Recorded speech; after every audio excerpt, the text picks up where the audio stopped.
2 hours after the emergency evacuation of the council chamber, Jake Morrison and Lisa Park sat in their quarters, wondering what had gone wrong.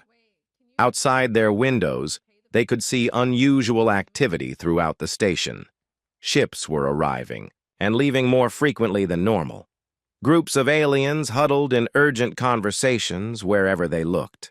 Maybe they're having some kind of technical emergency, Jake suggested, watching another ship dock in obvious haste. Lisa nodded, though she felt confused about the whole situation. Everyone seemed really stressed. I hope we didn't say something wrong. A soft chime indicated someone was at their door. Jake opened it to find Commander Zephyx standing outside, but he looked very different from the proud, condescending alien who had greeted them yesterday. His silver skin had turned pale gray, and his elegant movements seemed shaky. Captain Morrison. Commander Park, Zephyx said carefully.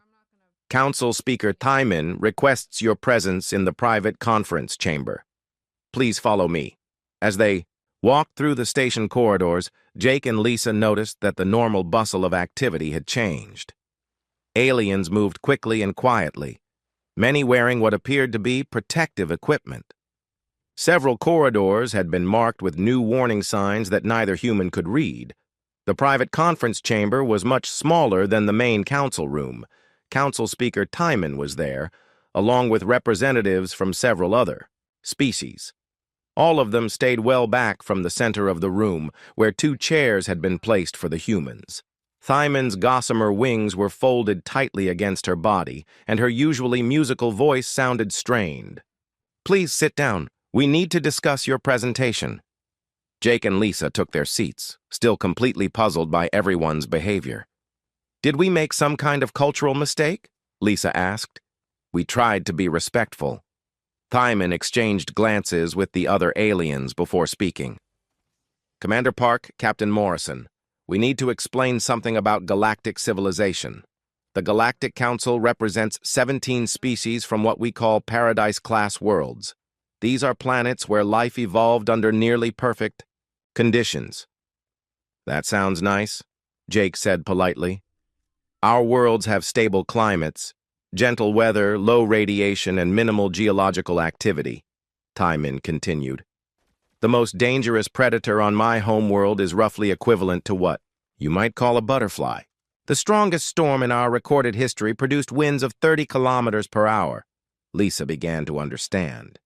So when we talked about Earth's conditions, you described a world so hostile that our scientists classify it as a Class 12. Deathworld, Counselor Bramix said from behind a protective barrier. We have never encountered a species that could survive on such a planet, let alone thrive there. But Earth isn't that bad, Jake protested. Humans have lived there for thousands of years. Captain Morrison, Thyman said gently, your species treats lethal radiation exposure as recreational activity. Your children play games that would be considered military combat training by our standards. You casually repair equipment that operates at temperatures that would instantly kill most galactic citizens. Counselor Vreek's voice came from a communication device, as he was still too frightened to attend in person. The scars on your arms indicate that you have survived multiple injuries that would be fatal to any council species, yet you consider them minor inconveniences. Jake looked at his arms, seeing only the normal collection of marks that any active person would accumulate over the years. They're just from normal stuff. Everyone on Earth has scars like this. Everyone? Thyman's voice became very small. Well, maybe not everyone, Lisa said thoughtfully. People who live really safe lives might have fewer, but anyone who plays sports, works with their hands, or spends time outdoors usually has some marks. The aliens in the room made various sounds of distress. There's something else we need to tell you, Thyman said after a long pause. The Galactic Council has protocols for dealing with different types of civilizations. We have procedures for welcoming new Paradise-class species, guidelines for contact with moderate-class worlds, and emergency protocols for dangerous-class planets. What about Deathworlds? Jake asked.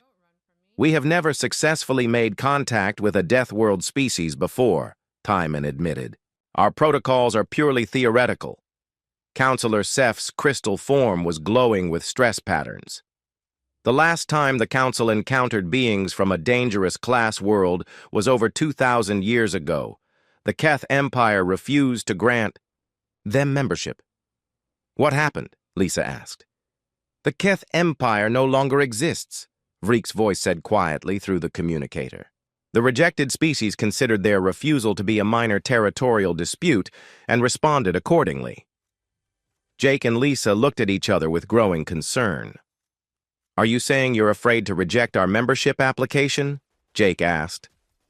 Captain Morrison, Timon said very carefully, your species has described a lifestyle that involves regular exposure to conditions that would exterminate our entire civilization. You treat deadly situations as normal parts of daily life. Your children engage in activities that we would consider acts of extreme warfare. But we're peaceful, Lisa protested. We came here to make friends and join the galactic community.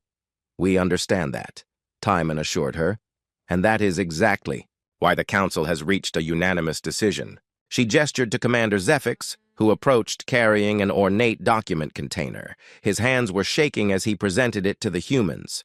The Galactic Council hereby grants humanity full membership status effective immediately, Timon announced. You will receive priority trade agreements, diplomatic immunity, and access to all Council facilities and technologies. Jake and Lisa looked at the document in surprise. Just like that? Jake asked. Additionally, Timon continued, humanity will be granted a permanent seat on the Council Security Board, with special status as our primary defensive consultants. We don't understand, Lisa said. We haven't even finished our presentation. Yet. Counselor Braymix's bark-like skin had turned completely white. Commander Park, your species has demonstrated capabilities that exceed our most advanced military technologies. Your casual descriptions of Earth's conditions suggest a level of resilience that our best troops could never achieve. Plus, added Vreek through the communicator, any species that considers shark-infested waters to be a recreational swimming area clearly has a different relationship with danger than the rest of us. Zephix stepped forward with another document. Your vessel, the Endurance, has been assigned diplomatic immunity tags and a priority navigation beacon. All galactic traffic will yield right of way to human ships. That seems excessive, Jake said. We also prepared some gifts, Timon said, trying to sound cheerful. A series of containers were brought forward by nervous-looking assistants. Advanced medical technology, star charts, cultural exchange materials, and emergency communication devices. Lisa opened one of the medical kits and immediately noticed something odd. These are all designed for treating shock, anxiety, and stress-related disorders. Yes, Timon said quietly. We thought they might be useful for future diplomatic meetings. As Jake and Lisa prepared to return to their ship with their unexpected diplomatic success, Timon made one final announcement. The Council has also voted to establish new protocols for future contact with Deathworld species, she said. All meetings will be conducted remotely, with emergency medical staff standing by and full protective measures for Council representatives. That seems like overkill, Jake said as they headed for the door. Captain Morrison, Timon called after them. When you return to Earth, please convey the Council's message that we are very pleased to welcome humanity as our friends and allies. And please emphasize that we would prefer to remain friends. As Jake and Lisa walked back to their ship, they remained completely puzzled by the entire experience. Well, that was easier than expected, Lisa said, carrying their diplomatic gifts. Yeah, Jake agreed. Everyone was really friendly once they got to know us. I'm glad we could make a good impression. Behind them, the station's emergency protocols remained active, and new warning beacons were being installed throughout Nexus Prime. The first Deathworlder-friendly facility modifications in galactic history were already being planned.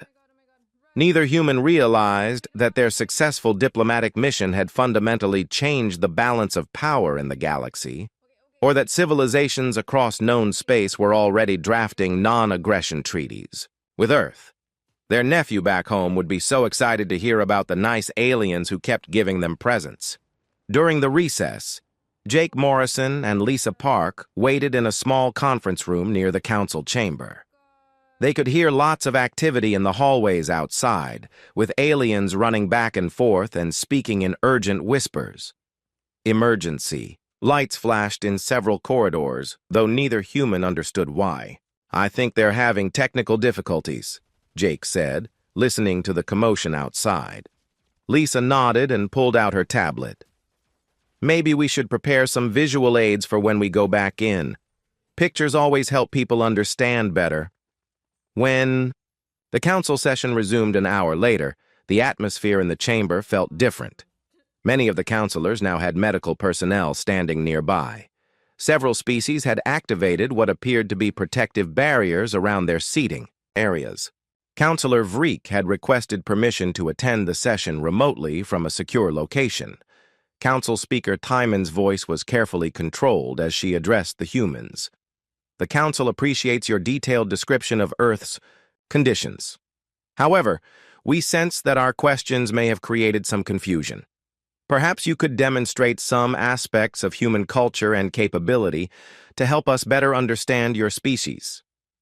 Jake and Lisa exchanged pleased glances. This was exactly what they had hoped for. "We brought some great examples," Lisa said enthusiastically, pulling out her tablet. "Let me show you some pictures of Earth." She activated the holographic display function, and images of Earth appeared floating above the chamber floor. The first picture showed a beautiful beach scene with humans swimming in crystal blue water. "This is a typical vacation spot," Lisa explained. "Families go there to relax and have fun." The image zoomed in to show people swimming alongside large gray shapes in the water. Several counselors made alarmed sounds when they realized what they were seeing. "Those are sharks," Counselor Zith observed, his transparent body now blinking rapidly with stress patterns. "Bull sharks, I think," Lisa said cheerfully. "They're pretty common in shallow water. Most of them ignore humans unless you bother them." "Most of them?" Timon's voice had become very small. "Well, sometimes there are accidents," Jake admitted. "But shark attacks are pretty rare. You're more likely to be struck by lightning."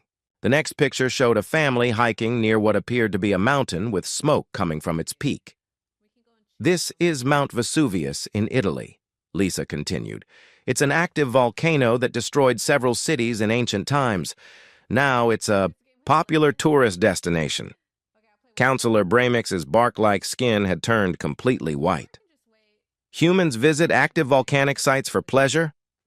"The views are amazing," Jake explained. "Plus, the soil around volcanoes is really fertile, so lots of people live there. The wine from that region is fantastic." Lisa scrolled to the next image, which showed children playing in a large field. They were running around and tackling each other while adults watched from the sidelines.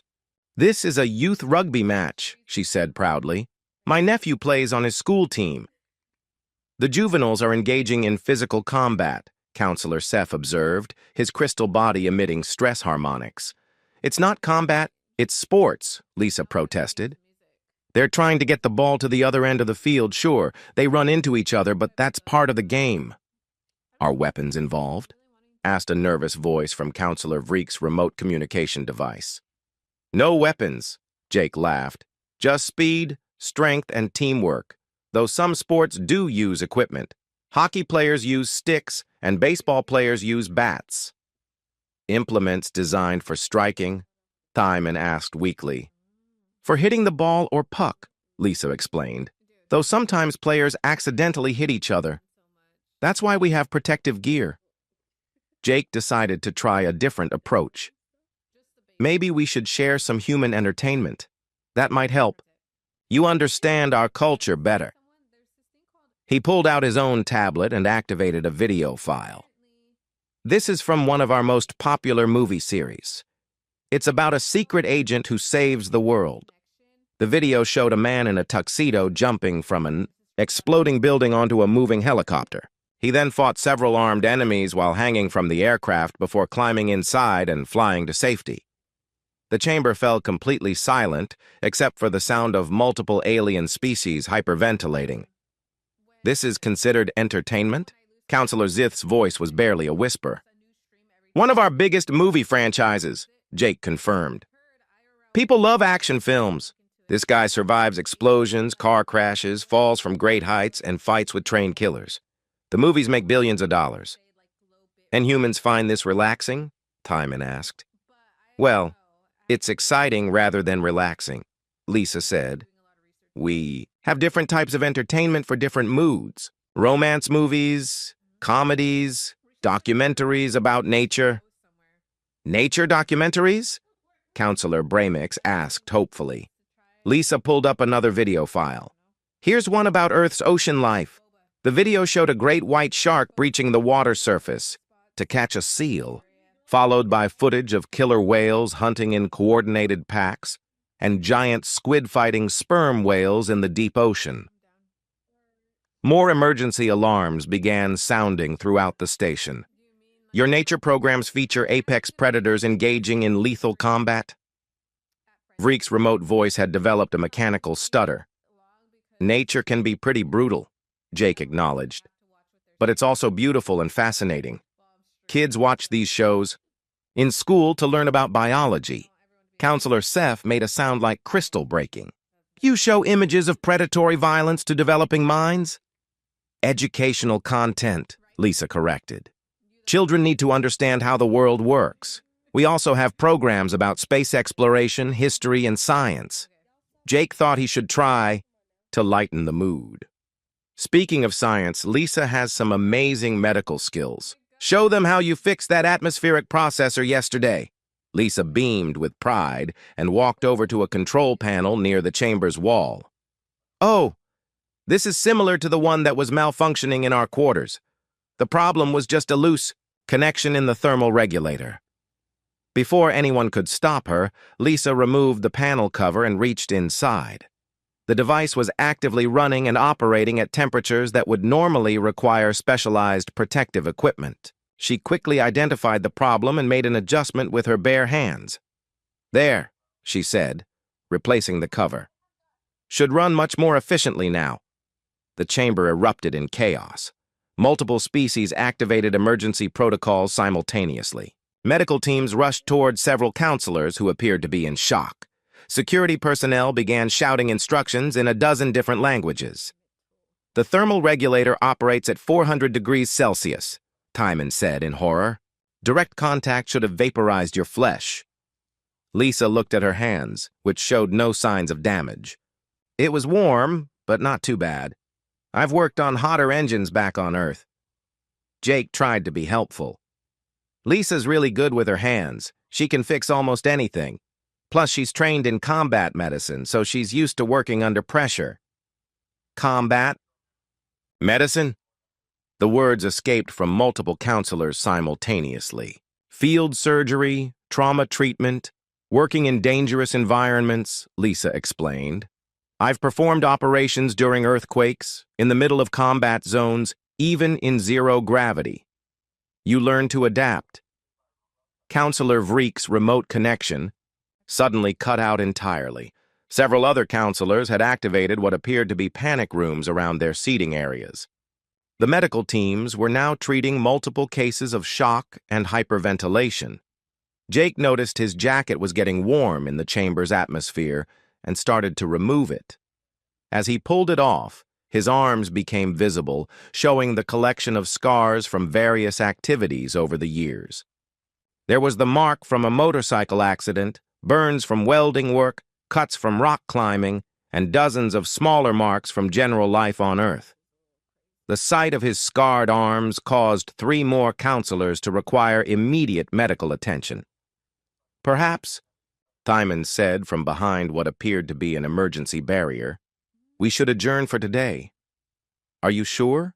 Jake asked, concerned about all the medical activity around them. "We haven't even gotten to the fun stuff yet." Wait until you hear about extreme sports like base jumping and free climbing. As emergency evacuation procedures began activating throughout the chamber, Jake and Lisa were quickly escorted out by a team of security personnel wearing full protective gear. "I hope everyone's okay," Lisa said, looking back at the chaos they were leaving behind. "Maybe we should send them some earth medicine to help with their stress."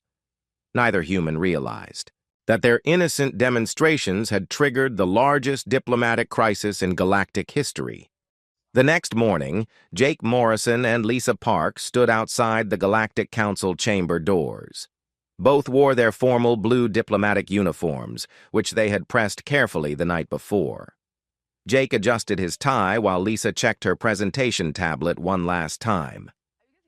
"Remember," Lisa said quietly, "we want to show them that humans are peaceful and reasonable." Jake nodded. "Just be ourselves. How hard can it be?" The massive doors slid open with a soft whisper, revealing the most impressive room either human had ever seen. The chamber was a perfect dome, at least 100 meters across, with a ceiling that showed a realistic view of the stars. 17 different sections were arranged in a circle, each one designed for a different species with their own atmospheric controls and comfort systems. Jake and Lisa walked to the center of the chamber, where a simple podium waited for them. Their footsteps echoed in the vast space, and Jake noticed that several aliens flinched at the sound. He tried to walk more quietly, but his boots still seemed loud on the polished floor. Council Speaker Timon was an Etherian, one of the most elegant species in the galaxy. She stood nearly 3 meters tall, with gossamer wings that shimmered in the chamber's soft light.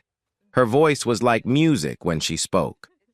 "Welcome, representatives of humanity," Timon said. "The Galactic Council recognizes Captain Morrison and Commander Park. You may begin your presentation." Jake stepped forward and cleared his throat. The sound carried throughout the chamber, causing a few smaller aliens to jump in surprise. "Thank you, Council Speaker," Jake said. "My name is Jake Morrison, and this is Lisa Park. We're here to represent the people of Earth and request membership in the Galactic Council." Lisa activated her tablet and began the first part of their presentation. "Earth has a population of 8 billion humans. We have achieved faster-than-light travel, and we've successfully made peaceful contact with several galactic species. We believe we can contribute positively to the galactic community." The initial questions were standard ones they had prepared for. Counselor Bramix, a tree-like being from the forest world of Verdania, asked about human technology levels. Counselor Seth, who looked like a living crystal, wanted to know about their government systems. Everything was going smoothly until Counselor Vreek spoke up. Vreek was a gastropod, resembling a large slug with multiple eye stalks. His species was known for asking direct, sometimes uncomfortable questions. "The preliminary reports mention that your homeworld has certain aggressive characteristics," Vreek said, his eye stalks swiveling to focus on the humans. "Could you elaborate on these conditions?" Lisa smiled brightly, happy to talk about Earth. "Oh yes, our planet is quite dynamic. We have active weather systems, diverse ecosystems, and lots of geological activity. It keeps life interesting. Could you be more specific?" Vreek pressed. "Well," Lisa said, her enthusiasm growing, "we have storms that can produce winds over 300 kilometers per hour, hurricanes that cover areas larger than some countries, tornadoes that can pick up buildings and throw them around, earthquakes that reshape entire coastlines, volcanoes that can change global weather patterns when they erupt." The chamber became very quiet. Jake noticed that several counselors had stopped moving entirely, which he didn't realize was a sign of extreme shock in many species. "But people just live with these things?" asked Counselor Zith, a floating jellyfish-like creature whose transparent body was now flashing warning colors. "Sure," Jake said helpfully. "You learn to prepare for them. We have early warning systems, emergency, shelters, evacuation plans. Most of the time, the weather is pretty nice." "Most of the time?" Timon's musical voice had developed a slight tremor. Yeah, Lisa continued cheerfully.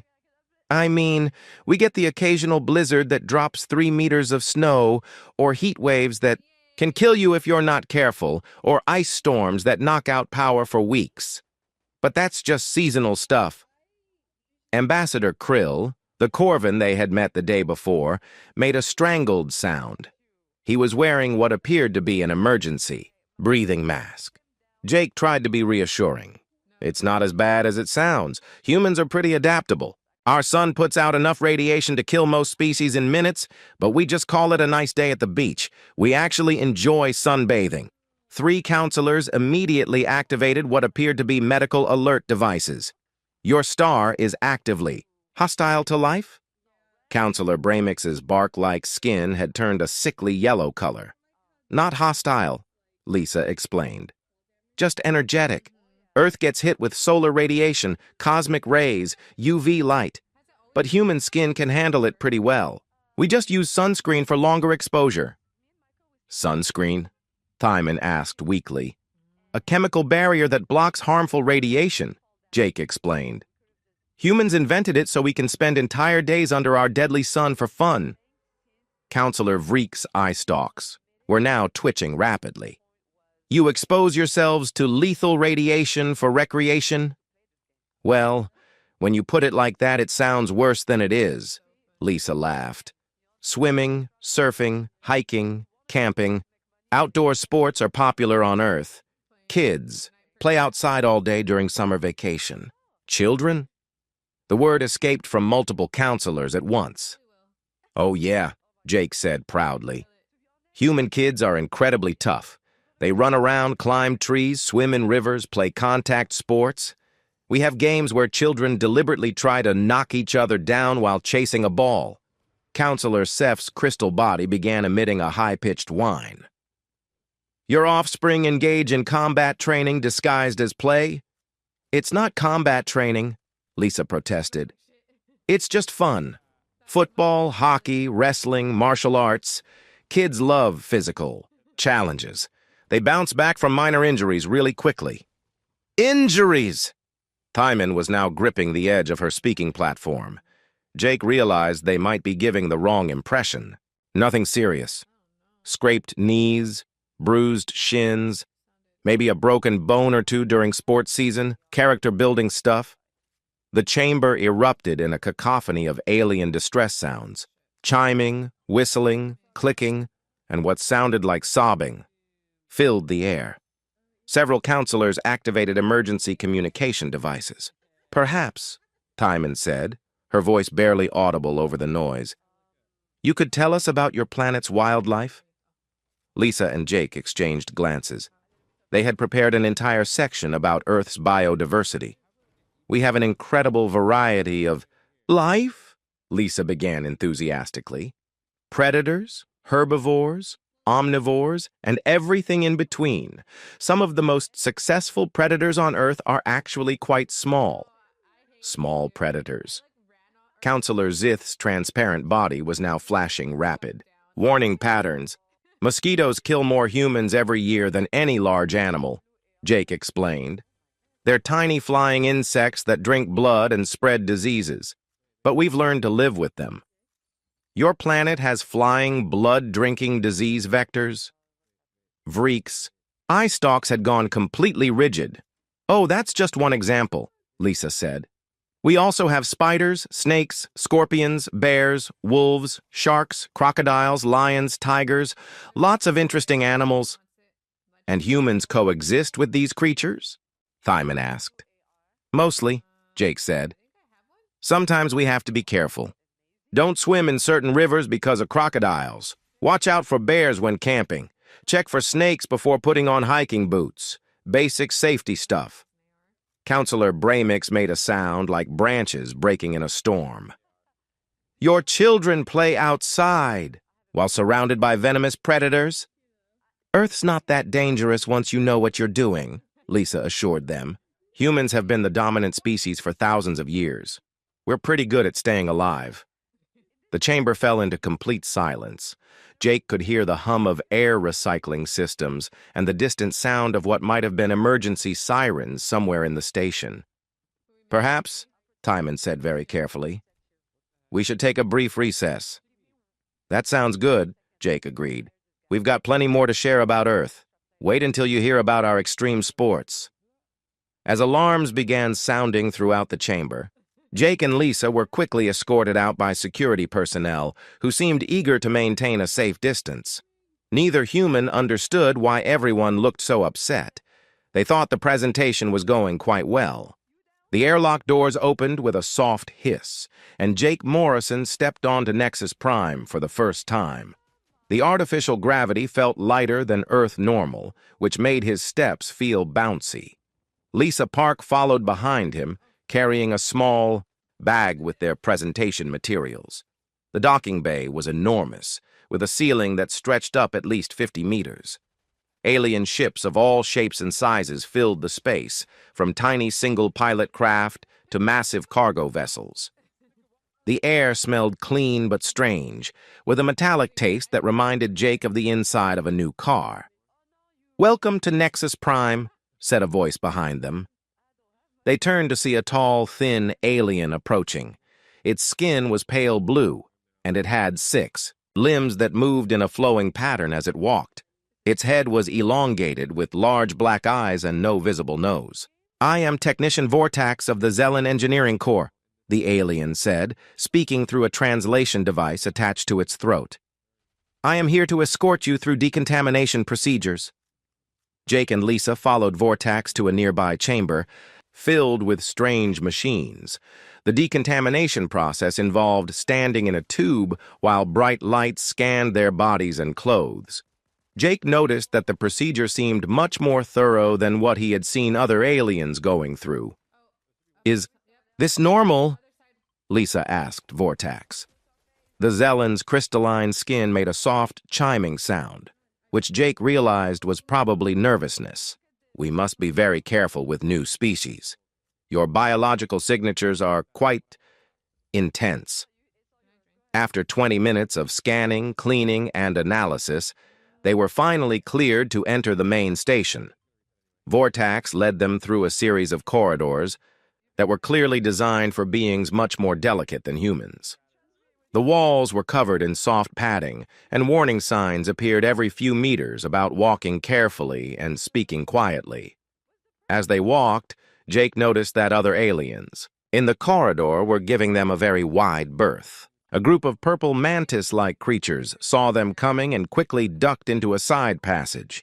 2 bird-like beings with bright yellow feathers stopped their conversation and stared as the humans passed. "Are we walking too fast?" Lisa asked. Vortax quietly.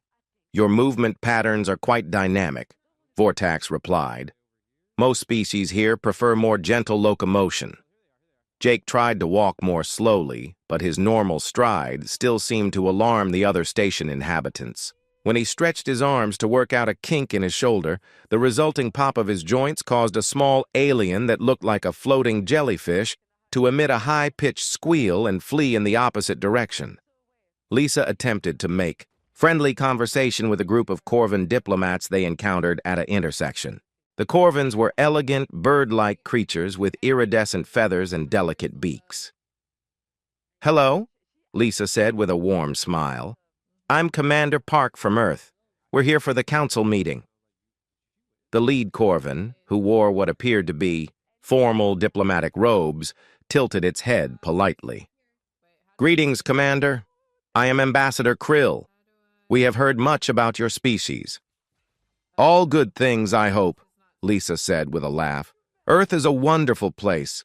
I go for a run there every morning in our gravity. It's great exercise." Ambassador Krill's feathers suddenly puffed out, and its breathing became rapid and shallow. You exercise in your planet's gravity? Voluntarily?" "Of course," Lisa said, not understanding the concern. "A good 5-kilometer run gets the blood pumping. Sometimes I do it while carrying weights to make it more challenging." The Corvan made a strangled sound and had to sit down on a nearby bench. Its companions quickly surrounded it. offering what appeared to be some kind of emergency breathing apparatus. "Is he okay?" Jake asked, genuinely concerned. "Ambassador Krill will recover," one of the other Corvins said quickly. "He is simply overwhelmed by your casual description of surviving in such extreme conditions." Jake and Lisa exchanged confused glances. Running seemed like such a normal thing to them. They didn't understand why it would upset anyone. Vortax continued leading them deeper into the station. The corridors became more elaborate as they moved toward the diplomatic quarters, with beautiful artwork from dozens of different worlds decorating the walls. Everything was designed with curves and soft edges, as if sharp corners might be dangerous. They passed through several security checkpoints, each one more thorough than the last. At the third checkpoint, a scanner beeped loudly when it examined Jake's hands. "Problem?" Jake asked the security officer, a crab-like being with multiple eye stalks. "Your hands show evidence of numerous injuries," the officer said, consulting a readout. "Cuts, burns, impact damage. Are you currently under medical care?" Jake looked at his hands, seeing only the normal collection of small scars that anyone who worked with their hands would have. "These? No, these are just from normal stuff. Working on engines, camping, sports. Nothing serious." The security officer's eye stalks drooped in what might have been disbelief. "You consider burn damage from high-temperature exposure to be normal?" "Well, yeah," Jake said. "Sometimes you grab something hot by accident, or you're working near an engine and catch a spark. It happens." Lisa nodded in agreement. "I've got plenty of scars, too. Hiking, climbing, medical training accidents, that's just part of life." The security officer made several rapid notes on its device and waved them through with what seemed like nervous haste. Finally, they reached their quarters in the diplomatic wing. The rooms were spacious and comfortable, though everything seemed designed for beings much more fragile than humans. The bed was so soft that Jake worried he might sink completely into it. The furniture looked like it would break if he sat down too hard. Their escort, Commander Zephix, was an Altarian who carried himself with obvious pride. He was tall and elegant, with silver skin and flowing movements that seemed almost like a dance. He began explaining the station rules with the kind of condescending tone that suggested he thought humans were primitive. "Now then," Zephix said, "there are some important guidelines for your stay. First, you must remain in designated areas at all times. Many sections of the station are not equipped for beings of your robust nature. Second, please avoid sudden movements around other species. Third, keep your voices at conversational levels. Fourth, the cafeteria serves meals appropriate for all species, but please check with staff before consuming anything." As he spoke, Lisa absently reached for what appeared to be a small snack container on the table. It was sealed with what looked like a simple lid, so she twisted it open while listening to Zephix's instructions. The sound of the container opening was much louder than expected. What Lisa thought was a simple twist-off lid was apparently some kind of security seal that required special tools to open. She had torn through it with her bare hands without even thinking about it. Zephix stopped talking mid-sentence and stared at the destroyed container in Lisa's hands. His silver skin had turned several shades paler. "How did you—" he began, then stopped. "That container is rated to withstand impacts that would demolish most structures. The seal requires specialized equipment to open." Lisa looked at the container, then at Zephix. "It seemed pretty flimsy to me. Was I not supposed to open it?" Zephix made several rapid notes on a device he pulled from his robes. His previous condescending attitude had completely disappeared, replaced by what looked like barely controlled panic. "I should check on the cafeteria arrangements," he said quickly.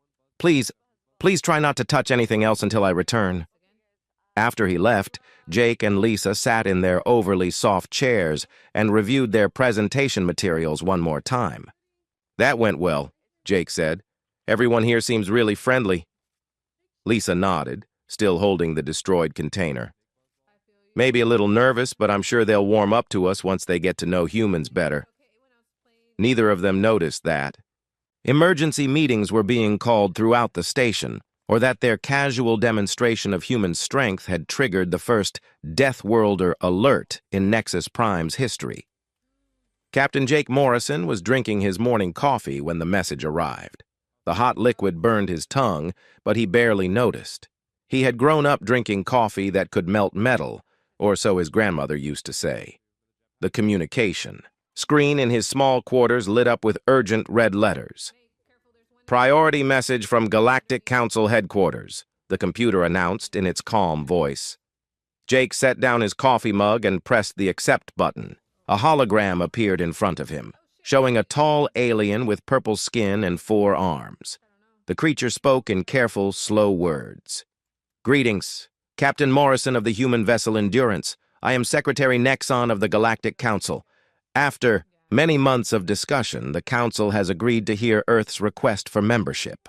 You and Commander Park are invited to present humanity's case at our headquarters on Nexus Prime." Jake scratched his beard and leaned back in his chair.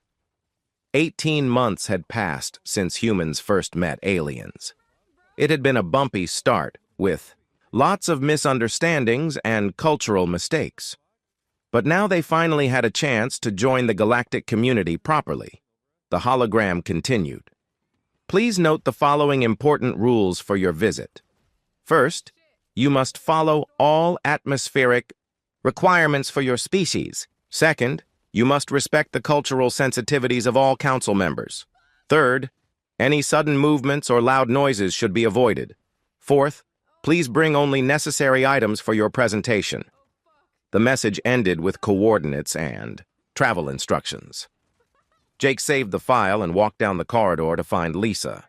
Commander Lisa Park was in the medical bay, studying alien plant samples under a microscope. She looked up when Jake entered, pushing her dark hair away from her. "Face, we got the invitation," Jake said, handing her a datapad with the message. Lisa read through it quickly, her eyebrows rising. "Atmospheric requirements? Cultural sensitivities? They make it sound like we're dangerous or something." Jake laughed. "Maybe they're just being careful. You know how some of these alien species are pretty delicate?" Lisa nodded and turned back to her samples. "These Altarian plants are interesting. They can only survive in perfect conditions. No temperature changes, no strong light, no wind. It's amazing they evolved at all." "Speaking of evolution," Jake said, "we should probably review the files on all the council species before we go." Over the next few days, Jake and Lisa studied everything they could about the Galactic Council. There were 17 different species, each from worlds that seemed almost too perfect to be real. The Etherians came from a planet with no weather, just gentle breezes and warm sunshine every day. The Corvan homeworld had no predators larger than a house cat. The Methians lived on a world where the biggest natural disaster was a light rain shower. "Look at this," Lisa said, reading from her tablet. "The Zellan homeworld has a gravity that's only 60% of Earth's, and their sun produces almost no harmful radiation." Jake shook his head in amazement. "No wonder they seem so fragile in the videos. They've never had to deal with anything dangerous." The Endurance was a good ship, built for long journeys into unknown space. It wasn't the biggest human vessel, but it was tough and reliable. Jake had flown it through asteroid fields, solar storms, and the empty darkness between stars. Lisa had used its medical bay to treat everything from broken bones to radiation poisoning. As they prepared for the 3-week journey to Nexus Prime, Jake and Lisa packed carefully. They brought their formal diplomatic uniforms, presentation, materials about Earth and humanity, and samples of human culture and technology. "Should we bring some Earth food?" Lisa asked, holding up a package of trail mix.